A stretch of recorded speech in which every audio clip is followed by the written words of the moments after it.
Kim Pao, handa na sa pamilya. Takasang inilahad ang tunay na status ng kanilang relasyon. Wala nang ikinukubli, dedma sa mga umaaligid at kritiko. Sa mundo ng showbiz kung saan halos lahat ay may mata, tainga at opinyon, tila walang puwang ang salitang pribado. At kamakailan lamang ang isa sa pinakamainit at pinakainaabangang love team ng henerasyon. Ang Kim Pao, sina Kim Chiu at Paolo Avellino ay nagbibigay ng panibagong dahilan upang lalong kilikit at magsaya ang kanilang mga hukbo ng taga-suporta. Ito na ang hudyat na ipinagmamalaki na nilang hindi na private ang kanilang relasyon, ngunit kasabay ng matatamis na kompromisyon. Ito ay ang walang humpayin ingay, paninira at pagdududa mula sa mga tinatawag nilang bashers na ang mga taong pilit na umaaligid sa aktres. Ang mga balita at haka-haka ay nagtatapos na sa isang malaking oo. Sa isang panayam na tila nagpaiwatig ng kanilang matibay na samahan, ipinahayag ni Direk Loren isang personalidad na malapit sa love team.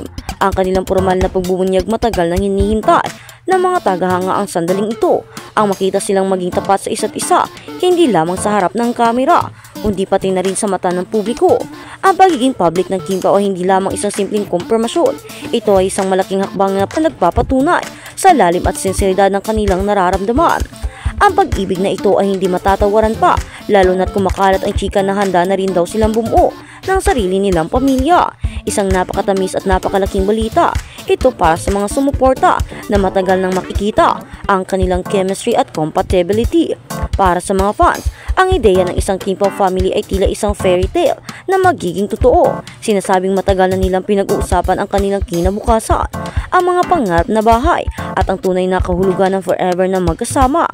Ang mga detalye tungkol sa kanilang mga pangarap, mula sa simpleng pagdidesisyon kung saan sila maninirahan hanggang sa kung ilang anak ba ang gusto nilang maging parte ng kanilang mundo, ay nagpapatunay na hindi lang ito isang showbiz play. Ito ay isang commitment na nakaugat sa pagmamahalan at respeto. Subalit gaya ng apoy na lalong umiinit kapag hinahanginan lalong sumisiklab ang mga negatibong komento at chismis tungkol sa kanila. Ang mga bashers na tila walang magawa sa buhay, kundi ang manira ay patuloy sa kanilang panay, kayo tahol na drama ang kanilang dahilan.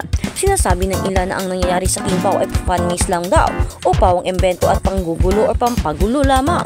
Pilit nilang kinukwestiyon ang sensibilidad ng dalawa, lalo na ang pagiging maalaga ni Pao kay Kimi.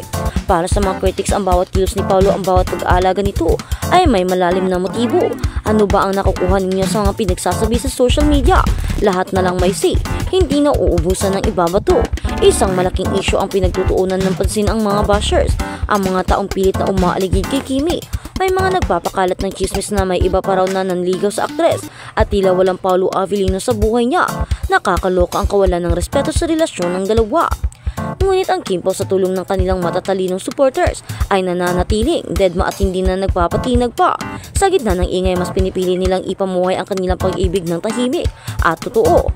Ipinapakita nila sa lahat na ang tunay na lakas ng isang relasyon ay hindi nasusukat sa dami ng likes o kawalan ng bashers, kundi sa katatagan at tiwala sa isa't isa. Ang bawat pagtatangka ng mga kritiko na sirain sila ay lalo lamang nagpapatibay sa kanilang bond. At dito pumapasok ang napakalaking papel ng mga Kim Pao supporters. Sila ang mga boses na handang lalaban o lalaban kapag hindi pa kayo tumigil.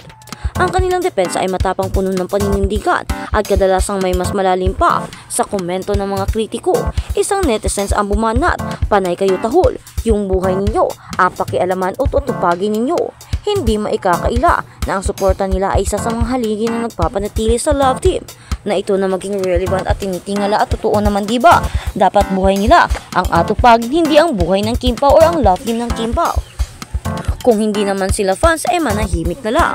Ang issue ay umabot pa sa puntong kine-question ang pananamit ni Kimi. May mga komentong nagsasabing pangit daw manamit ni Kim Chiu at wala daw amor-amor at wala daw respeto. Pero alam naman natin, diba, kung gaano ka-attractive si Kim Chiu at kung gaano siya ka-sexy sa kanyang mga sinusuot. Kahit ba hindi ito revealing, ay talagang makikita natin ang kanyang karisma, ang kanyang ganda at ang kanyang napaka-sexy ng hugis. Ang matindi nilang counter-attack ay nagpapakita na ang Kim Pao hindi nag-isa. Alam ng kanilang fans na nasa tama lagi ang Kim Pao. Walang inaapakang tao. Napaka-humble na mga artista. Ang pagiging humble at tapat sa trabaho ang tanging depensa ng dalawa, habang ang kanilang mga tago-suporta ang nagsisilbing pader laban sa mga lahat ng mapanira. Ito ay isang paalala, sa industriya hindi sapat ang galing sa pag-arte. Ang mahalaga ay ang ganda ng karakter at ang pagiging totoo sa tao. Ang love story ni Kim Chiu at Paolo Avellino ay naging isang modernong alamat sa showbiz. Ito ay kwento ng pag-ibig na hindi lamang umusbong sa kamera, kundi malalim at nagiging mas matibay pa. Sa huli, ang mga kritiko ay mananatiling critics at ang mga bashers ay patuloy na panay tahol. Ngunit ang Kimpo ay nagpapatuloy sa kanilang paglalakbay. Nagtatayo sila ng pundasyon ng pag-ibig, hindi sa buhangin ng mga chismis, kundi sa matibay na bato ng tiwala at respeto. Ang pamilya ang kanilang tinitingnan at ang ingay ay umaaligid ay tila hangin na lamang na nagdaraan. Ang kanilang kwento ay isang malaking leksyon. Tigilan na ang pagsawsaw dahil ang pag-ibig na sincero at tunay ay walang makakatalo at walang makakatibag dito. At sa kabilang banda, Kimpo package deal na. Sa true lang naging wholesome ang image ni Paolo Avellino na maka-love team niya si Kim Chiu. Kaya naman hindi lang sa teleserye at pelikula, pati sa endorsement, magkatambal na sila. Kung noon nga ay parang bad boy image ni Paolo na iba kay Kim ang aktor, a package deal na raw ba talaga siya? Or sila, a package deal na raw ba? Silang dalawa. Anyway, recently lang nakapagpasalamat si Kim sa tagumpay na pelikula nilang The Alibi dahil nga marami daw ang nanonood at sabi nga nila ay napakaganda daw ng kanilang trailer at marami ng mga fans ang nagsasabing, "Naku, napakaganda talaga ninyo."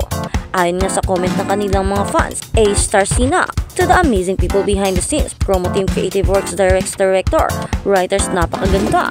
Ayon naman kay Sivo V, my wonderful co-stars and my leading man, Paolo Avellino, thank you for your hard time and dedication. To everyone who organized black screenings here in PH and across the world, love, effort, and endless supports never failed to lift us up. To all the malls we visited, maraming salamat sa mainit na pagtanggap, and to everyone who watched the film, maraming salamat po. My glass almost emptied but it never did because your love and support failed me all the way, and for that I am grateful. Sabi pa nga ni Paolo Avellino ayon naman kay Kim, mabuhay ang pelikulang Pilipino, mabuhay ang rom-com, mabuhay tayong lahat na patuloy na naniniwala sa pag-ibig. Hindi lang naman sa Pilipinas pelikula sa mga sinihan kundi sa maraming bansa. Ayon sa report ng Agence France Presse, bumagsak ng 8.8% ang benta ng tiket ng sinihan na buong mundo noong 2024 mula sa nakaraang taon na minarkahan ang unang taon ng pagbaba mula noong pandemya. Ayon sa European Audiovisual Observatory sa Cannes, kung saan kasalukuyang ginaganap ang Cannes International Film Festival, sa Pilipinas mahigpit pa sa 100% ang ibinagsak ng benta ng tickets sa mga sinihan. Hirap ang mga producers na pabalikin ang mga manunood sa sinihan. May maaasahan kaya ang tulong ng local movie industry sa mga bagong halal na senador.